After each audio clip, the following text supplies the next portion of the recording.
नमस्कार दोस्तों, DD red के एक और एक्शन वीडियो में आप सभी का स्वागत है। मैं हूं आलोक। तो भाई आज जो वीडियो लेकर आए हूं वो वीडियो है निम्रा अहमद का और इसका टाइटल है बुक नहीं hook in Pakistan, Lahore book fair turn into food fest, education से बड़ी भूख इन पाक।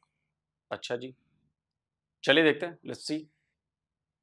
बात करने वाले हैं लाहौर के अंदर एक बहुत बड़ा बुक फेयर हुआ है स्टूडेंट्स के लिए, ताकि स्टूडेंट्स वहाँ से लिटरेचर की बुक्स ख़रीद पाएँ, डिफरेंट किस्म की बुक्स जो है वो वहाँ से ख़रीद पाएँ और अपने नॉलेज को बढ़ा पाएँ। लेकिन वहाँ पर बड़े मुज़ाहिका ख़ेज़ और रेडिकुलस हमें मोमेंट्स देखने को मिले। वहाँ पर किताबें तो नहीं बिकी, सिर्फ़ और सिर्फ 35 बुक्स सोल्ड हुई, 35 बुक्स ख़रीदी गई। उसके अलावा 1200 शवारमे और 800 बिरयानी की प्लेटें बिकी। यानी कि वहाँ लोग सिर्फ़ और सिर्फ अपने इंजॉयमेंट के लिए आए। वैसे ही पूरी दुनिया में पाकिस्तानियों को बड़ा ट्रोल किया जाता है, जाहिल कहा जाता है, ये कहा जाता है कि इनमें तालीम नहीं है। पाकिस्तान के अंदर भी बहुत क्राइम्स बढ़े, यही पाकिस्तानी जो इलिटरेट है जब बाहर जाते हैं तो बाहर के माहौल को भी गंदा करते हैं, इनको वहाँ से डिपोर्ट कर दिया जाता है। रेपिस्ट की तादाद बढ़ रही है और बहुत से क्राइम्स यहाँ पर बढ़ रहे हैं। क्या विदाउट एजुकेशन पाकिस्तानी जो दावे करते हैं कि हमने इन चीज़ों को फतह करना है, इन कंट्रीज़ के अपने अंदर अपने झंडे गाड़ने हैं, हराना है, क्या वो सब चीज़ें पॉसिबल हो पाएंगी? पाकिस्तानी किस राह पर चल रहे हैं? अवाम की राय लेते हैं, मिलते हैं वीडियो के एंड पे। अच्छा, ये खबर आई थी, मैं स्क्रीनशॉट लगा देता हूँ। ये खबर आई थी और इंडियन मीडिया में ये खबर बहुत छाई। जो हमारा लीडिंग न्यूज़पेपर हिंदुस्तान टाइम्स, उसने भी ये खबर छापी, लिखा only 35 books sold at Lahore book fair, over 1200 shawarmas fly off stalls, report. तो इसको देखकर हम लोग बहुत हंसे, बहुत चर्चाएं चली। बताओ यार कि बुक फेयर में सिर्फ 35 किताबें बिकी, सिर्फ 35 किताबें। भारत में जो बुक फेयर होते हैं तो उसमें क्या होता है उसका मैं कुछ जानकारी आपको दूंगा, लेकिन ये देखकर पाकिस्तान में तो मुझे बहुत ज्यादा हैरानी नहीं हुई। भाई जहां की 90% आवाम जो है वो जाहिल है, वहां पर किताबों का क्या काम है? वहां पर तो उनके लिए सब कुछ है, कुरान पढ़ो, नमाज पढ़ो, दीन में घुल मिल जाओ, बस इससे ज्यादा कुछ चाहिए नहीं। बाकी क्या होता है, सारी प्रॉब्लम्स इससे दूर हो जाएंगी। खैर चलिए देखते हैं कि लोग क्या कहते हैं इस पर। मुझे लग रहा है लोग अपना बिजनेस कर रहे हैं, तो उनको करना चाहिए। पढ़े लिखे ना, पढ़े लिखे हैं, लेकिन अगर कोई नहीं इतना एजुकेटिव नहीं करना चाहता एजुकेशन में, तो फिर वो जो उसका दिल करता है करे। हम किसी को फोर्स तो नहीं कर सकते। लेकिन एजुकेशन तो मोस्ट इम्पॉर्टेंट की ऑफ सक्सेस है। बिल्कुल है और करनी भी चाहिए, लेकिन मैं क्या कह सकती हूँ इस पर। 35 किताबें सिर्फ बिकी हैं, ऐसे करेंगे गजवा हिंद? आप पढ़े लिखे बगैर है, वैसे बड़े नारे लगाते हैं गजवा हिंद लड़नी। आजकल सोशल मीडिया भी तो है ना, सब कुछ ऑनलाइन मिल जाता है, तो मे भी लोगों को इस वजह से बुक्स की ज़्यादा ज़रूरत ना होती है, क्योंकि सब कुछ तो ऑनलाइन मिल जाता है। आपको लगता है Pakistani social media for the purpose of education इस्तेमाल करते हैं? हम तो करते हैं, बाकियों का पता नहीं। आप स्टूडेंट हो? हाँ जी। हमारे तो यहाँ पर ज़्यादा टिकटॉक इस्तेमाल की जाती है, ज़्यादा इंस्टाग्राम इस्तेमाल किया जाता है, ज़्यादातर इस तरह की चीज़ों के लिए इस्तेमाल होता है। For the purpose of education तो वो जो पीछे किताबें दिख रही हैं वो सिर्फ शो के लिए नहीं लगाई हैं मैंने, उसमें से 90% किताबें पढ़ चुका हूं और इसके अलावा भी उधर भी पूरी बुक्स हैं, मेरे घर पे और भी ज्यादा बुक्स हैं। जो ज्ञान आपको बुक से मिलता है वो आपको सोशल मीडिया पर भी नहीं मिलेगा जल्दी। कई बार मेरे साथ क्या होता है, कई बार कुछ फैक्ट, जब मैं कोई बड़ी स्टोरी काम कर रहा होता हूँ, फैक्ट्स मुझे निकालने होते हैं, तो सोशल मीडिया पे गूगल पे नहीं मिलता वो फैक्ट, मुझे किताबें पढ़नी पड़ती हैं, तब जाकर वहां से वो फैक्ट्स निकलते हैं। किताबों में जितनी इंफॉर्मेशन है उसका शायद 10% 20% भी गूगल पर नहीं है, जितनी बुक्स में इंफॉर्मेशन हैं।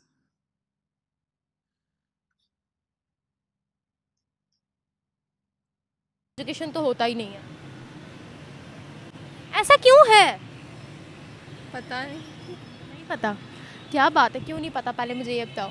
मुझे नहीं पता, मुझे घर जाना है। मुझे घर जाना है, ये तो आपने बाबर आजम वाली बात कर दी, जहाँ उससे खेला नहीं जाता। मुझे घर जाना है, क्या है? हाँ, मैं थकी हुई हूँ, मुझे जाने दो। चलो जाओ, थैंक यू। क्योंकि मेरे ख्याल में ना, अब जैसे मैं स्टूडेंट्स को पढ़ाती हूँ, वो कहते हैं कि हमें पढ़ना ना पड़े, अटेंडेंस भी लग जाए, डिग्री भी मिल जाए। ठीक है। दूसरी बात ये है कि बुक्स की कुछ प्राइस भी ज़्यादा होती है, मैंने नोट किया है। ठीक है। तो बुक्स जो लिखते हैं उनको, या पब्लिशर है उनको, उसकी प्राइस भी थोड़ी कम करनी पड़ी। जो बहुत अच्छी बुक्स हैं, मैं सबसे पहले बुक का टाइटल देखती हूँ, मतलब टाइटल पेज बड़ा अच्छा हो तो वो हम खरीदते हैं, ज़ाहिर है उस पर पैसा लगता है, लेकिन इनको चाहिए कुछ कम करे प्राइस, ताकि लोग उसको ईजीली जो है ना वो ख़रीद सकें। ठीक है। मोस्टली 1000+ किसी भी अच्छी बुक की कीमत होती है। ठीक है। दूसरा मैडम, अब पता नहीं कितने लोगों को पता है, भारत में तो लोग जानते हैं। मैडम देखिए, किताबों की प्राइसिंग, जो राइटर ने मेहनत की है भाई, उसने टाइम लगाया है, महीनों सालों, कई बार 10-10 साल, 15-15 साल की मेहनत होती है एक बुक, और आप वो करेंगे वो सस्ते में चीज़ मिल जाए। सस्ते में चीज़ ना ज़्यादा लोग पसंद नहीं करते, और ये बात अलग है पसंद करना ना पसंद, लेकिन उसकी वर्थ होनी चाहिए। जो राइटर इतनी मेहनत लगाता है, या पब्लिशर उसको पब्लिश करने में इतने पैसे खर्च करता है, उनके लिए वो बनता है, उनकी मेहनत की एवज में वो बनती है चीजें। लेकिन ऐसा नहीं है कि ख्याल नहीं रखा जाता। मैं आपको बताता हूं, दो तरह की, एक सेम बुक दो तरह में आता है, कि हार्ड कवर पे आता है, और एक पेपर बैक संस्करण होता है। जो लोग किताबें पढ़ते हैं वो जानते हैं कि मैं किस बारे में बात कर रहा हूं। तो जो पेपर बैक होता है, किताब वही होती है, बट उसकी बाइंडिंग वैसी नहीं होती, वो हार्ड कवर में नहीं होती, और वो बहुत सस्ती मिलती है। अगर हार्ड कवर की बुक 1000 की होगी तो शायद ये वाली बुक 250 रुपये में मिल जाएगी। मैंने कहा कि सब ऐसा होता है, बट पेपर बैक ऑलवेज बहुत सस्ता होता है। तो मेरे में कई किताबें यहां भी हैं जो हार्ड कवर में हैं, जैसे वो राजीव सरदेसाई वाली किताब है, हार्ड कवर में है। सचिन तेंदुलकर की बायोग्राफी जो है, ऑटोबायोग्राफी जो है, वो हार्ड कवर में है। जिन्ना के ऊपर जो जसवंत सिंह की किताब है वो हार्ड कवर में है। द खालिस्तान कॉन्स्पिरेसी जो है जीबीएस संधू की, वो हार्ड कॉपी में है। बाकी कई सारी किताबें मेरे पास पेपर बैक में भी हैं। तो जहां मुझे लगता है कि यार ये 3000-4000 की किताबें हार्ड कवर में, तो मैं उसका पेपर बैक तलाश करता हूं। कुछ दिनों बाद पेपर बैक आ जाता है तो पेपर बैक खरीद लेता हूं। मुझे मतलब है उसको सजा के नहीं रखना, मुझे मतलब है उसमें इंफॉर्मेशन क्या है, उसको पढ़ने से मतलब। तो जो पढ़ने वाले होते हैं वो पेपर बैक भी खरीद लेते हैं, और जिनका उनसे भी काम नहीं चलता है, कुछ दिनों बाद उसका पीडीएफ आ जाता है तो पीडीएफ बंदा ले लेता है, या उस पर किंडल वाले पे ले लेता है। तो चूंकि मुझे किंडल और पीडीएफ पे पढ़ने में ज्यादा मजा नहीं आता, तो मैं पेपर बैक ही खरीद लेता हूं। तो ये मत कहिए कि किताबों की कीमतें ज्यादा हैं और कम करनी चाहिए। नहीं नहीं नहीं, ये सब मैं ये नहीं मानता भाई। वो राइटर, पब्लिशर, भाई सालों साल की मेहनत होती है, उनकी रिसर्च होती है, टाइम लगाया है, दिमाग लगाया है, और आप चाहते हैं कि वो भी आपको फ्री में मिल जाए। क्या दूसरा, स्टूडेंट्स जो हैं वो पढ़ना नहीं चाहते, बस डिग्री चाहिए, और फिर जॉब नहीं मिलती तो फिर मसले। जाली डिग्रियां भी तो पाकिस्तान में बड़ी ज़्यादा एक ट्रेंडिंग पे है। बिल्कुल। लेकिन यहाँ पर क्या मसला है? एक तो हमारा लिटरेसी रेट अच्छा नहीं है, दूसरा ये कि अवाम पढ़ाई। जाली डिग्री से याद आया, एक बंदे ने, पाकिस्तान के बंदे ने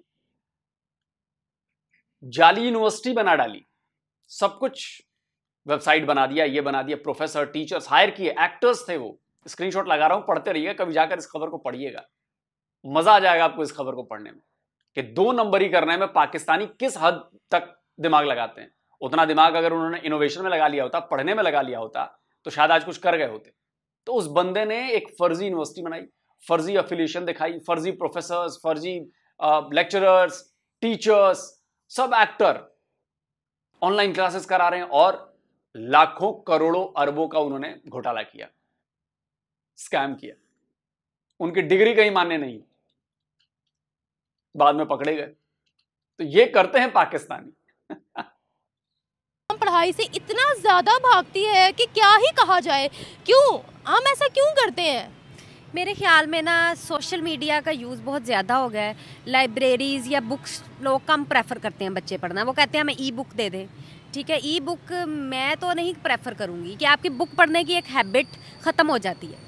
ठीक है, आपने बुक खोली है, पढ़ा है उसको, तो आपका ना एक कनेक्शन बुक से कम हो जाता है। दूसरा, अगर आपकी रेज़ जो उसकी इतनी ख़तरनाक रेज़ है, वो आपके फेस पे, आपकी आई साइड इफ़ेक्ट हो रही है, तो इसीलिए स्टूडेंट्स को बेहतर यही है कि उनको चाहिए कि बुक रीड करें। ताकि मेरे एक टीचर हैं, वो कहते होते थे कि आप बुक पढ़े ना पढ़ें, लाइब्रेरी का विज़िट ज़रूर किया करें। ठीक है, ताकि आपको पता चले बुक्स के साथ रह के आप क्या फ़ील करते हैं, उनको आप अपनी दोस्त बनाएं। ठीक है, लेकिन स्टूडेंट्स जो है ये नहीं अब समझते इस बात को। तो दुनिया में अच्छा देखिए, ये फर्क है। हमारे स्कूलों में इस बात को बड़ा बढ़ावा दिया जाता है। अब देखिए, बच्चों की प्रैक्टिस में चीजें डाली जाती हैं। अब मेरा बेटा 6ठी क्लास में, 6ठी में है या 7वीं में है, अब हंसना मत यार कंफ्यूज हो रहा हूं, 7th में। तो एक दिन मैंने देखा कि वो 2 किताबें बैठ के वो पढ़ रहा था, तो बड़ा खुशी खुशी आया, बोला डैडी ये मैंने लाइब्रेरी से इशू कराई हैं किताबें, और ये इशू होके आई हैं, और अब मेरे पास ये 1 महीने रहेंगी, फिर मैं इनको वापस करूंगा और मैं पढ़ूंगा। 2 स्टोरी बुक्स थी। तो मैंने कहा अच्छा जी। बोला कि हाँ, मैम ने कहा कि आप लाइब्रेरी जाओ और सीखो कि लाइब्रेरी में जाके। फिर मैंने देखा वहाँ पर कितनी सारी बुक्स थी। फिर मैंने ये 2 बुक्स ढूंढी उसमें से, और ये 2 मैं इशू करा कर लेकर आया हूँ। देखो मेरे नाम से पर्ची कटी है कि उसके नाम पर किताबें इशू की गई हैं और आपको इस तारीख तक वापस लेकर जाना है। वो बड़ा एक्साइटेड था वो। तो आप सोचो कि ये बचपन से हमारे स्कूलों में भी ये चीज़ डेवलप की जाती है कि आपको लाइब्रेरी जाना है, वहाँ से किताबें निकालनी है, इशू करानी है, आपको पढ़ना है। और फिर ऐसा नहीं है कि आप बिना पढ़े और जाके वापस कर दो। टीचर फिर पूछेगी कि आपने किताब पढ़ी है तो उसमें ये सवाल बताओ, सवाल का जवाब दो। तो बच्चे को पढ़ना भी पड़ता है कि प्रेशर है कि टीचर पूछ देगी तो मैं क्या जवाब दूंगा। तो धीरे धीरे चीजें आदत में आती हैं, आदत में आती हैं। ये टेक्निक्स हैं एजुकेशन की। हम लगातार इसमें बदलाव लाते हैं, चीजें ऐड करते हैं, जो ऑब्सोल्यूट हो चुकी है चीजें उनको हटा देते हैं। और ये लाइब्रेरी वाली चीज तो खैर हमारे जमाने से, हम भी जाके लाइब्रेरी से अपनी किताब इशू करा कर लेकर आते थे, पढ़ते थे।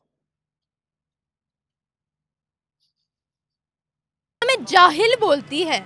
अब इस बात में कितनी सच्चाई है? देखिए पाकिस्तान के अंदर खाने पीने की चीज़ें जहाँ भी बांटी जाएंगी, स्टूडेंट हो कोई भी हो, एक दूसरे को धक्के मार के एक दूसरे का गिरबान पकड़ के वो हासिल कर लेंगे, लेकिन तालीम जिस जेवर को कोई नहीं चुरा सकता उसकी तरफ नहीं जानते, उस तरफ नहीं जाते। तो दुनिया जाहिल कहती है, इसके बारे में क्या कहें? ये तो अब अवेयरनेस की कमी है ना। स्टूडेंट्स को, यंग जनरेशन को पता होना चाहिए कि एक एजुकेशन ही एक जो है ना वो एक पैरामीटर है जिसकी वजह से हम जो है ना वो तरक्की कर सकते हैं। ठीक है, हमारे बाओजदाद जो से साइंटिस्ट थे मुस्लिम्स थे। ठीक है, अब मुसलमानों ने वो पढ़ना ही छोड़ दिया है, वो स्ट्रगल वो नहीं करना चाहते कुछ। ठीक है, बस पकी पकाई खीर मिल जाए, कुछ सर्च ना करना पड़े। और सोशल मीडिया ने बहुत मेरे ख्याल में नेगेटिव इम्पैक्ट उसके ज़्यादा हैं, टिकटॉक्स और ये वो। इसकी बजाय आप वो टाइम अगर हम आप भी देखें, अब लैपटॉप पे काम कर रहे हैं। हर जगह आप लोग मुसलमानों को क्यों घुसा देते हैं कि हमारे बाबूजाद जो थे मुसलमान साइंटिस्ट थे? अरे भाई साइंटिस्ट साइंटिस्ट होता है, वो मुसलमान, वो जीव, वो हिंदू, वो क्रिश्चियन नहीं होता। साइंटिस्ट साइंटिस्ट होता है, वो सबके लिए काम करता है। अब जिस साइंटिस्ट ने मोबाइल बनाया, क्या उसने ये सोचकर बनाया कि वो क्रिश्चियंस के लिए बना रहा है, कि जूस के लिए बना रहा है, कि मुसलमानों के लिए बना रहा है? उसका इस्तेमाल तो पूरी दुनिया कर रही है ना। लेकिन चूंकि हम मुसलमान हैं तो हम मुसलमानों को ही प्रमोट करेंगे, हम कुछ नहीं, हम इसमें भी मुसलमान घुसाएंगे। घुसाओ भाई। उसका इफेक्ट क्या पड़ रहा है? क्या दुनिया बड़ी अच्छी नजरों से देख रही है मुसलमानों को? नहीं देख रही है, क्योंकि हर जगह आप लोग इस्लाम इस्लाम इस्लाम, हर जगह मुसलमान, हर जगह सिर्फ अपनी चीज देखनी है। अरे थोड़ा बड़ा बनो यार, खोपचे से बाहर निकलो। दुनिया बहुत बड़ी है, खोपचे में रहने से काम नहीं चलेगा। काम कर रहे हैं, मोबाइल पास रखा होता है, 10 मिनट मोबाइल देख लेते हैं, वो भी टाइम ज़ाया हो गया। तो ये अब इन चीज़ों से खुद ही इनको दूर। आपने बहुत अच्छा पॉइंट रेज किया है। अब सदियों से मुसलमान तरक्की नहीं कर पाए हैं, इसकी क्या वजह है? कि उन्होंने वही है ना कि वो क्या इस्लाफ थे जिनका तो टूटा हुआ सितारा है, कि उन्होंने अपने जो बाओजाद से मेहनत करते थे वो, ठीक है, उनको बहुत पीछे छोड़ दिया। क्यों ऐसा क्यों? लालच की तरफ भाग रहे हैं, क्या वजह है? सोशल मीडिया मेरे ख्याल में इसका मेजर फैक्टर इसी में। सोशल मीडिया पूरी दुनिया इस्तेमाल करती है, सिर्फ हम ही धक्के क्यों खा रहे हैं? हम ज़्यादा उसका नेगेटिव यूज़ ज़्यादा कर दिया। अब टिकटॉक्स बना दिए हैं, यूट्यूब से, अब जिस तरह के कुछ इस तरह के चैनल्स हैं जो कोई आपको इन्फॉर्मेशन नहीं देते, इन्फॉर्मेटिव नहीं होते। गलत तो हम है ना, टेक्नोलॉजी गलत तो ना हुई ना? गलत यूज़ कर रहे हैं ना, गलत यूज़ टेक्नोलॉजी का, तो ये बहुत बड़ा फैक्टर है। ठीक है, दूसरा हम अपनी स्टडीज़ को फोकस नहीं करते। तो मैडम आपके ऊपर डिपेंड करता है ना कि आप क्या इस्तेमाल कर रही हैं। आपने तो बोल दिया कि कई ऐसे चैनल जो इन्फॉर्मेशन नहीं देते, तो आप उनके पास जाओ ही मत। जहां से इन्फॉर्मेशन मिलती है उस पर बात करो। ये आपकी गलती है, इसमें उस टेक्नोलॉजी की, टिकटॉक की, यूट्यूब की, इसकी कोई गलती नहीं है।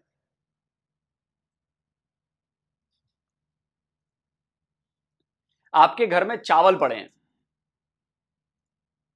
हैं, अब उससे आप भात बना लो, उससे आप पकौड़े बना लो, या उसको फेंक दो ले जाके, तो आपके ऊपर डिपेंड। बेचारे उस चावल की क्या गलती है, वो तो आपकी भूख मिटाने के लिए। लेकिन आपने उसे उठा के कूड़े के डब्बे में फेंक दिया, तो आप कहो कि नहीं चावल की गलती है। कैसे? आप एक टीचर हैं, लॉजिक तो ढंग का दो। अब मुझे समझ में आ रहा है कि आपके यहां टीचर्स के स्टैंडर्ड भी कितने लो हैं, उनका भी आईक्यू लेवल बहुत कम है।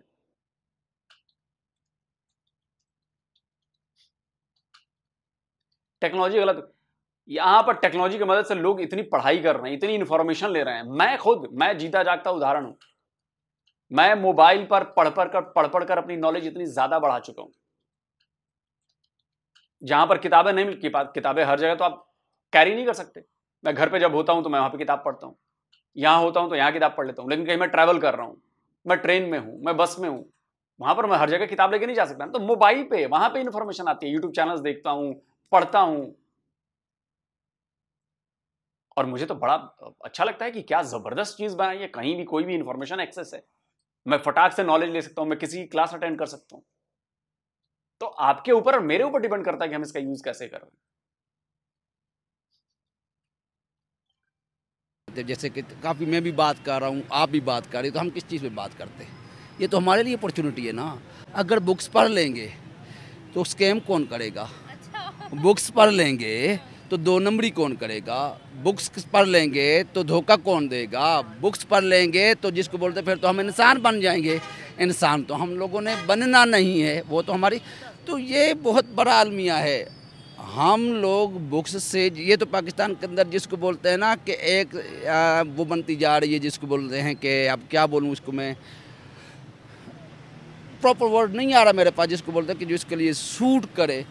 बहुत बड़ा अलमिया है। मैं यहाँ तक बोलूँगा कि बहुत बड़ा अलमिया है कि हम किताबों से दूर होते जा रहे हैं, जिसकी वजह से, जैसे आप रोज़ सवाल पूछती हैं ना कि फ़लाँ जगह पे पाकिस्तानियों ने मुजाहरे करना शुरू कर दिए, फ़लाँ जगहों पे पाकिस्तानियों ने जिसको बोलते हैं शरीयत के लिए फ़लाँ मुजाहरे करना शुरू कर दिए, फ़लाँ जगह पर इन लोगों ने रेप करना शुरू कर दिया, फ़लाँ जगह पर। इन सारों की बुनियादी जो रूट काज है ना, वो यही है किताबों से दूरी। जब आप किताबों से दूर हो जाते हैं ना, तो फिर ये मसाइल का सामना करना पड़ जाता है। और अनफॉर्चुनेटली पाकिस्तान के अंदर तो जिसको बोलते हैं कि लाइब्रेरियाँ ख़त्म होना शुरू हो गई हैं। और हम अपने लिटरेसी रेट को बेहतर करना भी नहीं चाहते। हमारे जो बच्चे हैं वो एजुकेशन तो गुनाह समझते हैं। इसी वजह से हमारे माशरे के अंदर क्राइम्स, गंदी मेंटालिटी, रेप्स वगैरह और इस तरह की चीज़ें जो है वो माशरे में जन्म ले रही हैं। मज़ीद हमारा माशरा कितनी तबाही की तरफ जाएगा इन सब चीज़ों के बाद। सिर्फ खाने पीने में आपका ध्यान है। आप कहते हो आप इसराइल से लड़ रहे हो, आप कहते हो आप इंडिया से आपने लड़ना है। आप विदाउट एजुकेशन किसी के सामने स्टे कर सकते हो? एजुकेशन के बगैर तो कुछ भी नहीं हो सकता। आप जिसको बोलते वो तलवार वाली जंग से दौर तो गुजर गया ना, कि आपने तलवार उठाई, जिसके अंदर ताकत ज़्यादा हुई, आपने किसी का गला काट दिया, किसी का पेट चीर दिया। अब नहीं, अब तो टेक्नोलॉजी की, आप हथियार जब बनाएंगे तो टेक्नोलॉजी के साथ आप हथियार बनाएंगे ना। आप जंग भी लड़ेंगे तो बगैर तालीम के तो आप जंग नहीं लड़ सकते। तालीम के बगैर तो कुछ नहीं कर सकते। एंड सेकेंडली आपने जो बात की है ना कि खाने पीने से, अब वहाँ यहाँ से मेंटेलिटी का पता चलता है। बच्चे की जिस मुआशरे, जिस तरह के एनवायरनमेंट के अंदर ब्रॉटअप हो रही होती है ना, उसको बच्चे की तरबियत के अंदर बताया जाता है कि बच्चे किस चीज़ को अपील करे। बच्चे के लिए जिसको बोलते हैं कि अपीलिंग चीज़ रखी जाती है, कि बच्चे वो उसके लिए अट्रैक्ट होता है। हम तालीम के लिए अट्रैक्शन तालीम के अंदर पैदा ही नहीं करना चाहते ना। हम तो अट्रैक्शन ये करते हैं, किसी को मोबाइल दे दिया, मोबाइल के अंदर अला बलाज हमने कौन सी कभी क्या दिखा दिया, कभी क्या दिखा दिया। हमने मूवीज़ के लिए ले गए, हम एंटरटेनमेंट के लिए ले गए, हम खेलने के लिए ले गए। हर एक फैसिलिटी हम प्रोवाइड करते हैं। नहीं प्रोवाइड करते ना, तो हम तालीम की फैसिलिटी नहीं प्रोवाइड करना चाहते बच्चों को। इसलिए बाहर की कंट्रीज हमें कहती हैं जाहिल। वो कहते हैं एक तो इनकी जाली डिग्रियां बाहर लेकर आ जाते हैं, इनकी जो सीवीज में मेंशन होता है वो इनको कुछ भी नहीं आता, क्योंकि सीवीज भी फेक होती है, डिग्रीज भी फेक होती है। आपको पता है पाकिस्तान के अंदर जाली डिग्रियां कितनी बना के देते हैं। तो मुझे समझ नहीं आ रहा ये हम क्या कहाँ जा रहे हैं। यहाँ पे आप फेक डिग्रीज की बात करें, यहाँ पे कौन सी चीज़ ओरिजिनल है? यहाँ पे तो कुछ ओरिजिनल है ही नहीं। क्यों, कौन सी चीज़ ओरिजिनल है जो आप डिग्रीज की बात कर रहे हैं? सीवीज पे जो आपने मेंशन किया हुआ आता है, आपने अगर इंजीनियरिंग मेंशन की है, लट से आपने सीवी में इंजीनियरिंग में मेंशन कर दी और आपको नहीं पता कि इंजीनियरिंग की स्पेलिंग आपको नहीं पता होता। आपने बहुत से लोगों को जानता हूँ, किसी ने इंजीनियरिंग मेंशन कर दी है सीवी पे, उसको इंजीनियरिंग का नहीं पता। किसी ने जिसको बोलते हैं कि सीवी के अंदर लिख दिया, जिसको बोलते हैं कि मेडिकल की फील्ड का, और उसको मेडिकल का आइडिया नहीं होता। तो ये हमारे अंदर एक जिसको ना फिनोमेना बन चुका है कि जिसको बोलते हैं कि झूठ, धोखाधड़ी, फ्रॉड, हर एक चीज़ दुनिया की जो भी एक बुराई है ना कहीं जो हो सकती है वो मेरे मुआशरे के अंदर अनफॉर्चुनेटली, मुझे शर्म आती है लेकिन मेरे मुआशरे में पाई जाती है ये। क्योंकि एजुकेशन जैसी कोई नेमत नहीं है, मैं यही कहूँगा दुनिया में भी। और आप एजुकेटेड नहीं हैं तो आप बाहर जाकर भी धक्के खाएंगे, आप किसी से बात कर ही नहीं सकते। अगर आप एजुकेशन ली हुई है, तालीम हासिल की हुई है ना, तो आपके लिए बाहर जाकर भी कोई मसला पैदा नहीं होगा, ठीक है ना। तो जब आदमी को एजुकेशन ही नहीं है, वो कैसे डील करेगा, वो जॉब कर नहीं सकता। वहाँ पर पाकिस्तानी ज़ुबान तेरी मतलब अप्लाई की जाती, वहाँ पर उनकी ज़ुबान मतलब होती है, इंग्लिश है या जर्मनी है, जर्मन ज़ुबान इस्तेमाल करेंगी आप, तो वहाँ पर ज़ुबान का सीखना आना बहुत ज़रूरी। इसके लिए ज़ुबान के आने के लिए आपके लिए एजुकेशन होनी चाहिए। हम तो कहते हैं हमने तो अभी बड़ा कुछ पता करना है, कैसे पता करना है? पता करना है, हाँ, वो कोई ऐलान करेंगे अंग्रेजी में, हमें समझ ही नहीं आएगा। हाँ, वो ही तो मैं कह रहा हूँ, एजुकेशन बड़ी ज़रूरी है, हर आदमी के लिए एजुकेशन ज़रूरी है, ठीक है ना। एजुकेशन के बगैर आप ज़ीरो हैं, आप कुछ भी नहीं कर सकती। फर्ज किया मैं जर्मनी में जाता हूँ, ठीक है, अब जर्मन ज़बान तो नहीं आती, लेकिन कोई ना कोई आदमी ऐसा तो होगा ना जो इंग्लिश जानता होगा। जर्मन लोग भी जानते हैं इंग्लिश, ठीक है ना। तो मुझे एड्रेस की ज़रूरत है, तो मैं कैसे एड्रेस पूछूँगा, मुझे आता ही कुछ भी नहीं है, मैं अनपढ़ हूँ। कैसे मैं पहुंचूंगा जहाँ पर मैंने जाना है, किसी को मिलने के लिए जाना है, दोस्त को या किसी रिश्तेदार को, मेरे पास एड्रेस होगा, कैसे मैं जाऊँगा? एजुकेशन मेरे पास है ही नहीं है, मैं बात कर ही नहीं सकता, उसे एड्रेस पूछ नहीं सकता, क्या करूँगा मैं फिर? वैसे हम तालीम से भागते इतना क्यों है? हम कहते हैं पढ़ लिख कर क्या करना है, मिलनी तो हमें जन्नत ही है। ये हमारा बच्चा बोलता है ना। नहीं, ये बच्चा बोलता है ना, उन्हें गलत मतलब बताया गया है। एजुकेशन के बगैर देखो जन्नत तो मिलेगी उस वक्त जब आपके अमाल अच्छे होंगे, अच्छे काम। नहीं, ये तो आप गलत बोल रहे हैं। आप मुसलमान हो गए, आपने कलमा पढ़ लिया, बस यही उसकी एलिजिबिलिटी है जन्नत में जाने की। कहो मैं झूठ बोल रहा हूं तो बताओ। हर मुसलमान ये जानता है कि काफिरों के लिए तो जन्नत बनी नहीं है, 72 हुरे भी हमें मिलनी है मुसलमानों को, बड़ी बड़ी पंडलियों वाली, दूध की नदियां, शहद की नदियां, शराब की नदियां, पता नहीं क्या क्या बहेंगी वहां पे, आई डोंट नो, जो भी है व्हाटएवर, वो सिर्फ मुसलमानों के लिए, और वो बचपन से उन्हें पढ़ाया जाता है, बताया जाता है।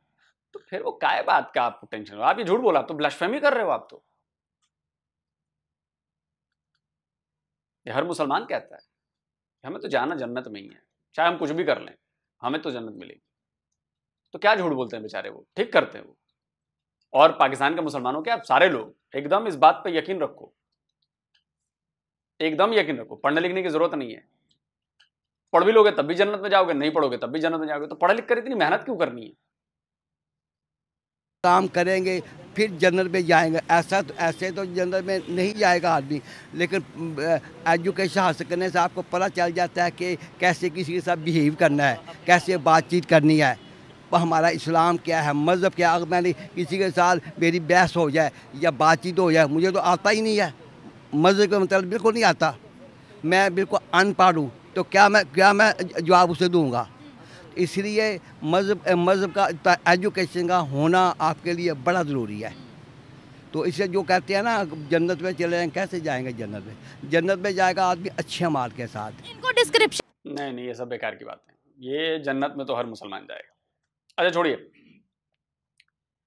अब आते हैं कि ये लाहौर बुक फेयर में हुआ क्या। देखिए, इसकी सच्चाई मैं बताता हूँ। लाहौर बुक फेयर वाली जो ये खबर चली ना कि 35 किताबें बिकी और इतना ये हो गया वो हो गया, इसकी सच्चाई कुछ और है। देखिए, झूठ को आगे बढ़ाना मुझे नहीं आता है, जो सच है वो मैं पेश करता हूं। सच ये है कि ये फेक खबर है। अब हिंदुस्तान टाइम्स ने भी छापी, लेकिन जो पाकिस्तानी मीडिया ने रिपोर्ट किया, जो वहां से खबर आई, वही हिंदुस्तान टाइम्स ने भी छापी। और इसकी शुरुआत हुई एक वीडियो से, जिस वीडियो में एक सज्जन थे पाकिस्तान के, उन्होंने कहा कि जी ऐसा ऐसा हुआ है। सुनिए पहले वो वीडियो। लाहौर में होने वाले एक रीसेंट बुक फेयर की रुदात सुनाते हैं आपको। दास्तान कर्ब है जो अभी मैं रकम करने जा रहा हूं कि लाखों किताबों में जस्ट 35 किताबें बिकी हैं और लोग बहुत थे और वो जितना हजूम था वो सारा जनाब सारे का सारा चला गया शवारमों की तरफ और बिरयानियों की तरफ। यानी क्या है, मजली तौर पर बसियारखोरी फिर सामने आ गई ना। वो किताब दोस्ती तो गई खूह में कि अदब से दूर होते जा रहे हैं और समझने के बेअदबी की तरफ ज्यादा रागिब हैं। और किताब तो एक इतना बेहतरीन साथी है आपका, और पता नहीं क्या हो गया हमें कि हम बिल्कुल किताब को छोड़ गए। किताबें पढ़ी होती हैं और देखे ना, हमारे भी पीछे किताबें पढ़ी हैं, इधर घर में भी आगे पीछे, लेकिन वो ज्यादातर उसकी जीनत ही बनती हैं शेल्फ की। तो मैं महीने में 1 या 2 किताबें जरूर पढ़ लेता हूँ। आप भी ऐसा करें, अपना मामूल बना दें, ये आपकी जिंदगी में बहुत बेहतरी लाएंगी। अब ये वीडियो हो गया वायरल और पूरी दुनिया में छा गया, भारत में भी आया। तो भाई देख के खबर बनाई गई कि कोई इन्फॉर्मेशन पाकिस्तान से आई थी। इसमें भारत की मीडिया के कोई दोष नहीं है भाई, ये पाकिस्तान से खबर आई। अब इसके बाद वहां पर जब ये बवाल बढ़ गया, ज्यादा हो गया, तो भाई अब इसकी जांच पड़ताल शुरू हुई। तो ये आज न्यूज है पाकिस्तान का, वो मैं दिखाता हूं आपको। उसने पूरी डिटेल छापी है, लिखा है what's the reality behind Lahore book fair biryani and shawarma. तो कोई इनम खालिद हैं, लिखते हैं कि Inam Khalid apologises for sharing post without confirmation. तो इनम खालिद ने, शायद यही वो एक्टर है जिनका वीडियो मैंने दिखा, शायद कंफर्म नहीं। तो इन्होंने माफी भी मांगी और ये पोस्ट जो है उन्होंने की थी। इसमें भी लिखा हुआ है कि even an Indian media outlet Hindustan Times could not resist making news out of the viral post. अरे भाई, तो जब खबर आपके यहां से आ रही है, इन्फॉर्मेशन आपके यहां से आ रही है, आपका एक एक्टर ये बात कह रहा है, तो खबर ही बनी ना। हमने तो, हिंदुस्तान टाइम्स ने भी तो उसी का हवाला दिया कि रिपोर्ट ऐसी है, वायरल वीडियो है, उसमें ये कहा जा रहा है। खबर ऐसी ही बनती है क्योंकि आपकी मीडिया की तरफ से बात आई। तो इन साहब ने ये लिखा है कि इन साहब ने एक ह्यूमरस कमेंट को सोशल मीडिया पर इंग्लिश में ट्रांसलेट करके पोस्ट कर दिया और विदाउट वेरीफाइंग इसकी ऑथेंटिसिटी नहीं पता की, घंटे भर के भीतर ये वायरल हो गई। तो इनम कहते हैं उस रिपोर्ट में कि उन्होंने अपने आज स्टेटस भी डिलीट कर दिया था पोस्ट करने के 1 घंटे बाद ही, लेकिन तब तक तो ये जंगल में आग की तरह फैल चुकी थी। तो अपने एक सोशल मीडिया पोस्ट उन्होंने खुद बनाया और फिर उन्होंने माफ़ी मांगी कि भाई ऐसी गलत अनवेरीफाइड इन्फॉर्मेशन मैंने शेयर की है लाहौर इंटरनेशनल बुक फेयर के लिए, और ये बहुत अनफॉर्चुनेट है और मैं इसके लिए माफ़ी मांगता हूँ। और ये है वो है। देखिए, अब इसमें 2 बातें हो सकती हैं कि एक तो इन पर दबाव डाला गया कि ये तुमने पाकिस्तान की इज्जत खराब कर दी, पाकिस्तान का नाम खराब कर दिया, बताओ अब बेइज्जती होगी, ये होगा वो होगा। तो इन्होंने जाकर फिर माफ़ीनामा तैयार कर दिया। वरना मुझे नहीं लगता कि अगर ये सिंसियर आदमी हैं, ये जेंटलमैन एक्टर हैं, इतने पढ़े लिखे हैं, तो इन्होंने कोई फर्जीवाड़े की कहानी तो बनाई नहीं होगी। अब लेकिन चूंकि अब फंस गए, उनको लगा कि मैं सच बोलकर वाहवाही लूटूंगा, लेकिन फोन आने शुरू हो गए होंगे, तो इसलिए उन्होंने माफी मांगी। ये मेरा एनालिसिस कहती है मेरी कि ये दूसरा पॉइंट भी हो सकता है। एक पॉइंट है कि खबर झूठी थी, इसके मुताबिक खबर झूठी थी, लेकिन जो मॉडस ऑपरेंडी लग रही है कि भाई पहले आपने वीडियो बनाया, या तो पहले ही बोल देते कि ये कॉमेडी पर्पस के लिए है या सरकाजम के लिए है कि मैं तंज कस रहा हूं इंटरनेशनल बुक फेयर को लेकर, तो बात समझ में भी आती है। लेकिन उन्होंने तंज कसते हुए नहीं कहा, उन्होंने ये बात बताई कि ऐसा हुआ है, 35 किताबें बिकी हैं और ऐसा हुआ है। तो ये भी हो सकता है कि भाई जब बाद में डंडे पड़े, दबाव बनाया गया कि ये क्या किया आपने, एजेंसीज ने फोन कर दिया होगा, अथॉरिटीज ने फोन कर दिया होगा, तो इनको माफी मांगनी पड़ गई, पोस्ट डिलीट करना पड़ गया, क्योंकि पाकिस्तान की इज्जत इससे खराब होती है। तो ये है सच्चाई। अब अंदर की सच्चाई पता नहीं है भाई। एक रियलिटी कहती है कि बात सही है क्योंकि एक बड़े आदमी ने आकर ये बात कही और घंटे भर बाद उन्हें पोस्ट डिलीट करना पड़ा, उनको माफी मांगनी पड़ी। इट मींस कि उनको उनके ऊपर दबाव पड़ा, क्योंकि अगर पहले भाई इतने बेवकूफ तो ये नहीं है, इतने जाहिल तो नहीं है कि अनवेरीफाइड कोई चीज जो है वो सोशल मीडिया पर बनाकर और पेश कर देंगे। ये भी तो समझने वाली बात है ना। वैसे भी पाकिस्तान को और पाकिस्तानियों को किताबों से कोई मतलब नहीं। जो बेचारे कुछ बच्चे पढ़ते हैं वो अपना पढ़ते हैं, बाकी तो 90% जनता जो है वो जाहिल है, उसको पढ़ने से कोई मतलब नहीं, क्योंकि उसे पता है कि उसे जन्नत में ही जाना है, चाहे कुछ भी करें, कोई भी पाप कर दें, कत्ल कर दें, ये कर दें, वो कर दें, एक बार माफी मांगो, जन्नत में जाओ। क्योंकि काफिरों के लिए तो वहां पे अपार्टमेंट बने नहीं है, जगह दी नहीं गई है। रही बात किताबों को पढ़ने की, ये सब करने की, तो पढ़िए और जरूर करें। जल्दी मिलता हूं एक और नए वीडियो के साथ। नमस्ते, जय हिंद। तो अगर आप चाहते हैं मुझसे बात करना, मुझसे कोई सवाल पूछना, तो फैन कॉल पर आप मुझसे कनेक्ट हो सकते हैं। फैन कॉल में ये सुविधा है कि आप अपने हिसाब से वहां पर जाकर टाइम स्लॉट बुक कर सकते हैं, कि आपको फलाने दिन मुझसे बात करनी है, फलाने टाइम पे मुझसे बात करनी है। लेकिन ये भी बता दूं कि ये पेड सर्विस है,